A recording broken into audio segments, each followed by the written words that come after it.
Hello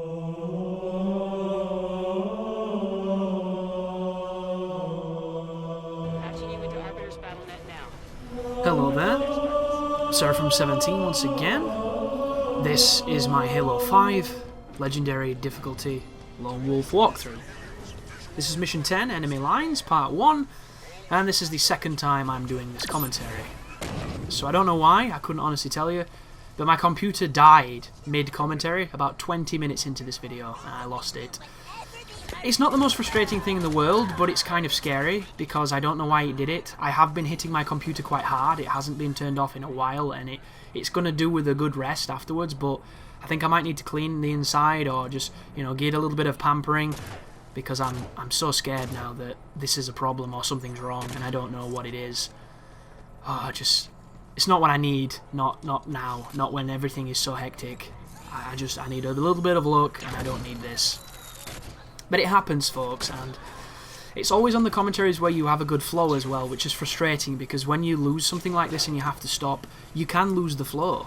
And it sounds like a silly thing, doesn't it, this notion of having rhythm and momentum when you're talking to yourself, but it really helps. Because in the commentaries where you can feel yourself not really knowing what you want to say, or not really having anything you think worth saying, those commentaries can last forever and just not be very fun for you to make. And I don't think people notice them because you're still kind of doing what you're doing. It's not flowing naturally to you, and that's something that can only really be felt. And at times, if it becomes really apparent on screen, it can be heard. But I try my best to mask those moments, or I'll stop the commentary and I'll just wait until I think of something worthwhile to say. It all depends on the circumstance. But in the last video, I mentioned how in the last commentary, sorry, I was talking about this creature. It's the logical next step up from a scarab. It's called a kraken. It's this big, like, automated-y thing. Massive mechanical machine monster man. And I was saying how I think it'd be nicer if they'd have gone with another Egyptian-themed name, just to give it some kind of naming convention, because I don't think the kraken is even remotely Egyptian. Isn't it from Greek mythology? The origins of the kraken. I could be wrong. It's been a while since I was brushed up on my mythology, but suffice to say, kraken is pretty much the most generic and overused ubiquitous term for anything big in any kind of culture. It's kind of crazy that it gets used as frequently as it does, but alas, it did, and that's what it's called. But this mission, there's going to be a couple of skirmishes coming up, which are very, very simple, and then there's going to be the worst checkpoint in the game. Outside of the final boss, this is the only checkpoint where I got super miserable and felt like the difficulty and the particular sequence just wasn't any fun.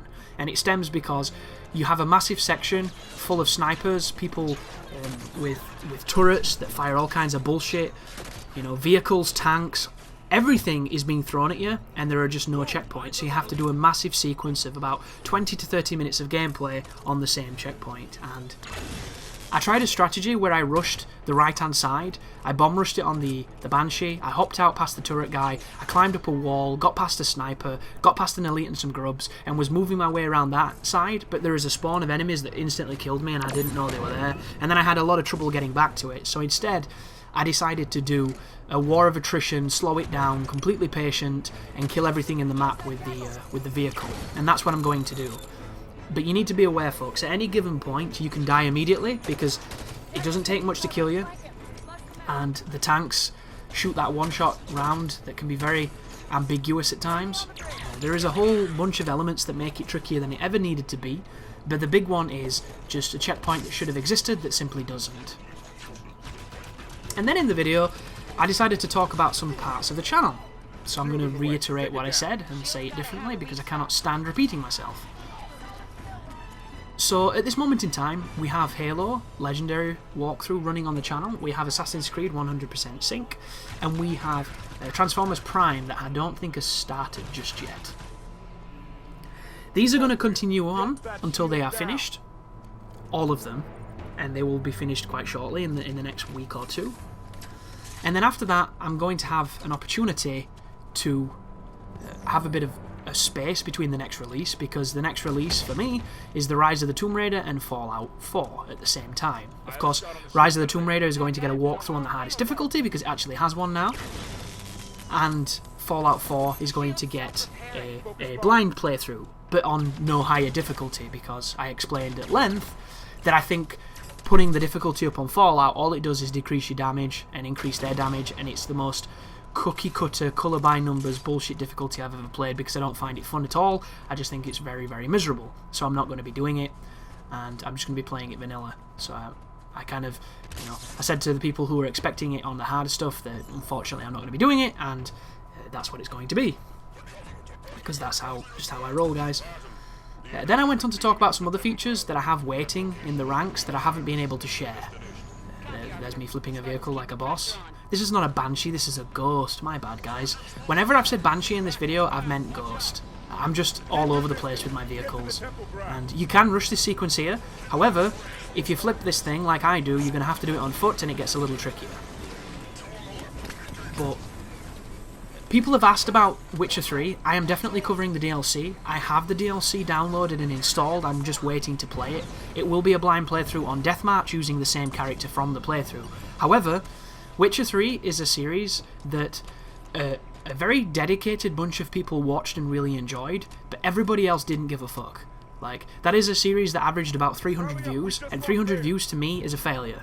And I wish it wasn't. I wish I could look at that and be like, yes, I'm achieving things, but for the sub count that I have, and for the average performance of the things that are popular, it's not good enough. And it's a big shame, because I do think that those videos are some of the best I've ever made, and if you just like listening, you know, to this silly commentary or stories and adventures and things, that series is rife with it. All kinds of just weird and bizarre moments, and a great playthrough, I felt. But once again, I made it, so I'm going to like it. And I don't know if it was the gameplay. Maybe people didn't like my gameplay, or maybe people just didn't like the game. It's something, but it just didn't. Nobody watched it. So I cannot prioritise the DLC over other things that people are watching. And the biggest call is the fact that they're modern and they're recent. New games get more hype, and they bring in new viewers, and it's all about building that viewer base and hopefully getting people who in a year's time will have joined the Empire and be really invested and watch the stuff that goes up on the channel. Additionally, I have a bunch of videos that I want to share but I can't, like Balls Deeps, which is a quick look series that I play games new and old and give you some thoughts and some gameplay. And I have a wish list for both Dark Souls 3, where I go over things I would love to see in the finished game, which is quite unrealistic, and it was before I played the beta, so some of those answers have already been answered. And then there is the Bloodborne DLC wish list that I've made of things I would love to see changed and tweaked in the final DLC release that's coming in November. By the way, this is the checkpoint. This is where this thing gets really miserable. So learn the location of the snipers and then prioritise killing them. And then all we're going to do here is systematically kill everything in this area. It's going to be very, very time consuming. It's going to take a lot of patience. And if you die, the checkpoint's going to be all the way back from when you first started firing at those grubs. So, those grunts, sorry. Not a fun place to be at all. Very miserable stuff. And you might think, well, Bloodborne is not a new game either. However, my channel is kind of known for Souls games, and a lot of people came here for that content, and Bloodborne is the spiritual successor to that. So I am definitely going to be covering that as soon as it comes out, because I'm really excited with a blind playthrough. And then additionally, I will do a no-healing walkthrough of it afterwards. And who knows, it might put the spice back in Bloodborne to do a whole bunch of crazy other video projects, because I will undoubtedly be trying a soul level 4 or base level, depending on the build I pick, no damage run of the entire game, similar to what I did with Dark Souls, because it's one of those really, really awesome projects that takes a decent time to make, but is always really interesting, and hopefully it'll get a little bit more attention than the Dark Souls one did, which is a travesty, but what can you do? And I have a bunch of Street Fighter, which I'm now going to talk about. So I've been playing Street Fighter on and off for the last year, pretty much. And when I say Street Fighter, I mean Street Fighter 4. The Scrub Edition. And I really, really like that game. I've come to truly appreciate it, but I don't get to play it as much as I would like, because when I look for games a lot of the times, I can't find green bars, and when I do get in green bars, it's generally against somebody who's like B+ ranked, and these are people who have a foundation of understanding of these games and have played a hell of a lot of it, and I generally get beat up, and I don't really know why at times, and there are moments where it's just like, wow, this is really, really rough and it's really difficult. So I much prefer to go into Endless and have a session against somebody, and even if I get destroyed constantly, at least then I can immediately play again and, you know, try and understand what's happening over ranked. But I've been essentially trying to get sessions with people, and I've had a few sessions with a couple of subscribers, and I'm always looking for more. But at the moment, I'm just practicing like anti-airs and practicing just fundamentals, like the bases of footsies and things, against the computer on hardest when I'm doing other things. And it's not the best training partner at all, I don't think, but they are really good at teaching you what are safe hit strings and what aren't. So if there's any gap in it for a player to do something, the computer will Dragon Punch you every single time. They're really good at teaching you not to drop your links, so it's good practice for that.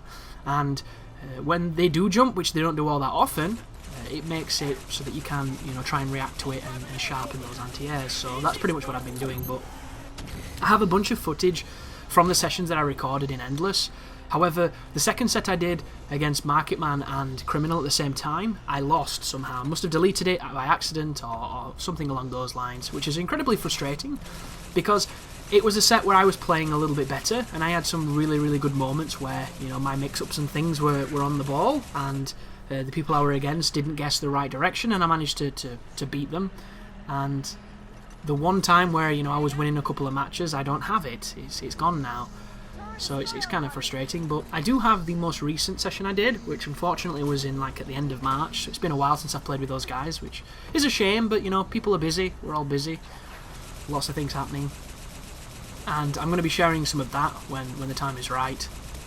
It will be a set of matches on Endless with a guy called Criminal, who's going to be playing a little bit of Oni, a little bit of Ibuki, and then a couple of other random characters when he gets bored.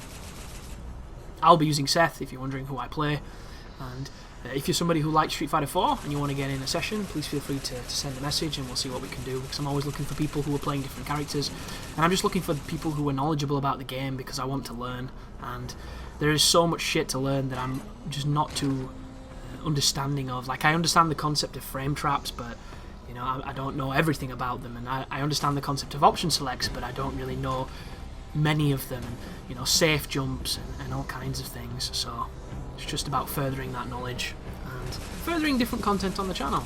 And people have been asking about Street Fighter 5 beta. I didn't manage to play it, I was far too busy and I wasn't that interested to play it to begin with, but I am going to be picking that game up on PC because I can plug in my stick and use it.